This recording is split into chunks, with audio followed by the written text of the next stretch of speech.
பாலசுப்பிரமணியர் அருளால் ஆன்மீக அன்பர்கள், நேயர்கள், ஜோதிட ஆர்வலர்கள் அனைவருக்கும் அன்பான வணக்கங்கள். நான் உங்கள் ஜோதிடர் ஸ்ரீ குரு சுந்தர வடிவேல். இப்போ பார்த்தீங்கன்னாக்க ஏப்ரல் மாதத்திற்கான பலாபலன்கள் ஒவ்வொரு ராசிக்கும் எப்படி இருக்குது அப்படிங்கிறத, என்ன செய்யலாம், என்ன செய்யக்கூடாது, என்ன விதமான வழிபாடுகள் உகந்ததாக இருக்கும், நட்சத்திர பலன்கள்லாம் ஒவ்வொரு ராசியில் இருக்கக்கூடிய நட்சத்திரங்களுக்கும் சிறப்பு பலன்கள்லாம் எப்படி இருக்குது அப்படிங்கிறதை பற்றி விரிவாக தெளிவாக நம்ம இந்த வீடியோ மூலமாக நம்ம பார்க்க இருக்கிறோம். அந்த வகையில் பார்த்தீங்க அப்படின்னு கேட்டிங்கனாக்க, இப்போ இந்த மாதத்தோட சிறப்புகள் என்னென்ன இருக்குது அப்படின்னு பார்த்தோம்னா, ஏப்ரல் மாதத்தில் 8 விதமான சுப முகூர்த்தங்கள் அப்படிங்கிற ஒரு விஷயம் ரொம்ப சிறப்பாக இருக்குது. அடுத்து பார்த்துங்க, பங்குனி உத்திர திருநாள் வருது.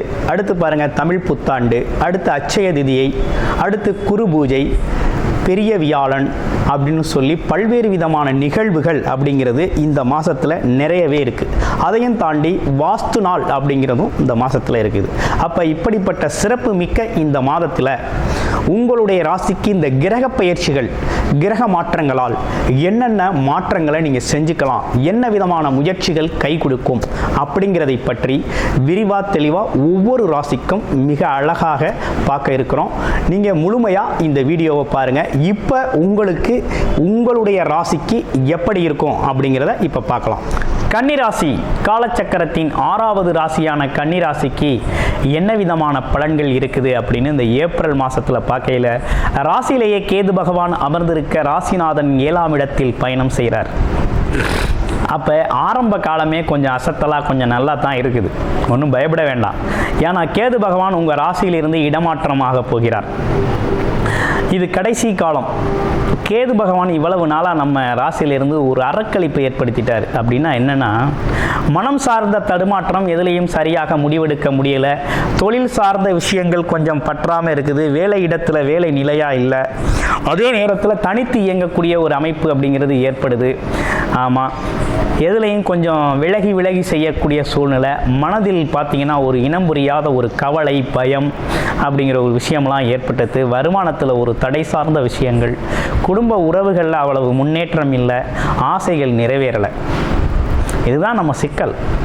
ஏன் இதெல்லாம் சொல்கிறோம்னா, கன்னிராசி அன்பர்கள் நமக்கு நிறைய ஜாதகங்களை கொடுத்துருக்கீங்க. ஜாதகம் பார்த்த அடிப்படையிலையும் இந்த மாதிரி விஷயங்கள்லாம் நிறைய பேருக்கு நமக்கு அமைஞ்சிருக்குது. அதே நேரத்தில் கிரக அமைப்புகளும் அந்த மாதிரி சூழ்நிலையை ஏற்படுத்தியது. ஆனால் இப்போ என்னென்னா, கிரகத்தில் அமைப்புகளில் ஒரு மாற்றம் ஏற்பட்டிருக்கு. ராசிநாதன் 7ஆம் இடத்துல போய் அமர்ந்திருக்கிறது அப்படிங்கிறது ஒரு நல்ல அமைப்பு தாங்க. அது மட்டும் இல்லாமல் தொழில் அதிபதினு சொல்லக்கூடிய புதன் அவரே இருக்கிறார். அப்போ இந்த காலகட்டத்தில் உங்களுடைய வேலையோ தொழிலோ சொந்தமாக செய்யணும்.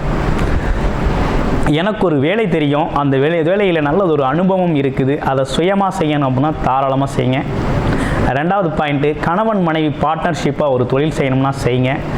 நண்பர்களோடு சேர்ந்து ஒரு தொழில் செய்யணும்னாலும் செய்யலாம், முதலீடுகள் செய்யணும்னாலும் செய்யலாம்.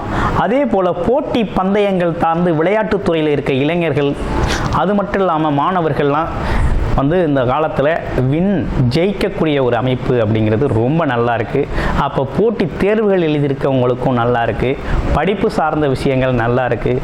அதே போல் மீடியா துறை அப்படின்னு கேட்டிங்கனாக்க பார்த்தீங்கன்னா, இந்த யூடியூப்பு அது இல்லாமல் பார்த்தீங்கன்னா சின்ன திரை, பெரிய திரையில் இருக்கக்கூடிய பிற சினிமா பிரபலங்கள் எல்லாத்துக்குமே ரொம்ப சிறப்பாக வாய்ப்புகள் அமையக்கூடிய காலகட்டமாக நல்ல அற்புதமாக அமைஞ்சிருக்குது. அடுத்து வேற என்ன சிறப்பு செய்திகள் இருக்குது அப்படின்னா, குரு பார்வை இருக்குங்க. குரு பார்வை எங்கெங்கே இருக்குது அப்படின்னா, உங்கள் ராசியிலேருந்து 4ஆம் இடம், அது இல்லாமல் 4லிருந்து 6ஆம் இடத்தை பார்க்குறார். ராசியை குரு பார்த்துட்டாலே, குரு பார்த்தால் கோடி நன்மை அப்படின்னு சொல்கிற வகையில் குரு மிகப்பெரிய முன்னேற்றத்தை ஏற்படுத்தி தருவார். இனிமேல் உங்களுக்கு தடையாக இருந்த சில விஷயங்கள் எதுவுமே தடை அகன்று விட்டது. அப்போ தடைன்னு எதையும் நீங்கள் பார்க்க வேணாம், தடை இல்லை. இருந்தாலும் சனி பகவான் பார்த்தீங்கன்னா உங்களுக்கு நண்பர் தான். கன்னிராசியை பொறுத்த வகையில் சனி பகவான் நட்பு பாராட்டக்கூடியவர். 7ஆம் இடத்திலிருந்து தன்னோட பார்வையை பதிக்கிறார். அது ஒன்றும் ஒரு பெரிய பாதிப்பை உங்களுக்கு ஏற்படுத்திடாது. கண்டகச்சனியாக இருந்தாலும் உடல் ஆரோக்கியத்தில் மட்டும் கொஞ்சம் கவனம் எடுத்துக்கங்க. மற்ற வகையில் தொழில் சார்ந்த முன்னேற்றங்கள் உறுதியாக நடக்கக்கூடிய நல்ல அமைப்பு ஏற்பட்டிருக்கு. அடுத்து 8 பார்த்தீங்கன்னா இப்போ 10ஆம் இடத்தில் அமர்ந்திருக்கிறார் செவ்வாய் பகவான். அது நல்லதா அப்படின்னா, திடீர்னு பயணங்கள் மூலமாக தொழில் வாய்ப்பு, வேலை வாய்ப்புகள் அமையும், வெளிநாடு வேலை வாய்ப்புகள் அமையும். அதே போல் இடம், பொருள், இடம் வாங்குறது, வீடு வாங்குறது, சொத்து வாங்குறது, நிலம் வாங்குறது, விவசாய நிலம் வாங்குறது, அடுத்து பார்த்தீங்கன்னா செங்கல், அதாவது பில்டிங் சம்மந்தப்பட்ட மெட்டீரியல்ஸ் விற்கிறவங்க எல்லாருக்குமே நல்ல ஒப்பந்தங்கள் அமைந்து நல்ல வருமானம் தரக்கூடிய வகையில் இந்த மாதம் அமைஞ்சிருக்குது. அடுத்து வேறு என்ன சிறப்புகள் இருக்குன்னா, பள்ளி குழந்தைகள், படிக்கிற குழந்தைகள்லாம் கொஞ்சம் படிப்பில் முன்னேற்றம் ஏற்படக்கூடிய காலகட்டமாக இருக்குது. ஏன்னா இவ்வளவு நாளாக கேது பகவான் இருந்து கொஞ்சம் தனக்கு தெரிஞ்சும் புரியும், ஆனால் சமயத்தில் அது வெளிப்படாது. ஆனால் இப்போ சமயம் கரெக்டான சமயத்தில் ரைட் டைமில் ரைட்டாக அந்த நாலேஜை எக்ஸ்போஸ் பண்ணுற அளவுக்கு ரொம்ப அருமையான படிப்பு சார்ந்த விஷயங்களில் முன்னேற்றம் ஏற்படக்கூடிய காலகட்டமாக இருக்குது. பாக்யாதிபதினு சொல்லக்கூடிய சனி பகவான் 7ஆம் இடத்தில் அமர்றாரு. அது மட்டும் இல்லாமல் ராகுவோடு சேர்ந்து அமர்ந்திருக்கக்கூடியது நல்ல அமைக்கு. பாக்கிய அதிபதினு சொல்லக்கூடியவர் நல்ல உச்சபலம் பெற்று 7ஆம் இடத்துல இருக்கிறார். அவர் 2-9 கூடையவராக இருக்கிறதுனால வருமானம் அப்படிங்கிறது பட்ட கஷ்டங்களுக்கெல்லாம் தீர்வாக ஒரு அற்புதமான வருமானம் அப்படிங்கிறது உங்களுக்கு அமையவிருக்குது. தாராளமாக நீங்கள் இந்த காலகட்டத்தை உங்களோட முயற்சிக்கேற்ற முன்னேற்றம் அப்படிங்கிறது ரொம்ப சிறப்பாகவே அமைஞ்சிருக்கு. எல்லா விதத்துலையும் பார்க்க போனால் ரொம்ப நல்லா தான் இருக்குது. ஒரே ஒரு விஷயம் என்னென்னா, விரயங்கள் இருக்குது. எது சார்ந்த விரயம் இருக்குன்னா, தொழில் சார்ந்த விரயம், அதே போல் மனைவிக்கு ஏதாவது வாங்கி கொடுக்குறது அல்லது கணவருக்கு ஏதாவது வாங்கி கொடுக்குறது, அது திருமணம் சம்பந்தப்பட்ட விரயங்கள். அப்படின்னா என்னென்னா, திருமண சுப நிகழ்ச்சிகள் எதுவும் நடத்தணும் அப்படின்னா அதுக்கான விரய செலவுகள் எல்லாமே சுப செலவுகளாக அமைந்திருக்குது. அந்த வகையில் பாராட்டுக்குரிய வகையில் இந்த மாதம் அப்படிங்கிறது ஒரு அற்புதமான மாதமாக அமைஞ்சிருக்குது. இப்போ இவை அனைத்தும் கோச்சார பொதுப்பலன் அப்படிங்கிறது நம்ம கோச்சாரத்தில் இருக்க கிரக அமைப்புகளை வச்சு, அது டிராவல் பண்ணிக்கிட்டு இருக்க நட்சத்திர அமைப்புகளை வச்சு சொல்லிக்கிட்டு இருக்கோம்.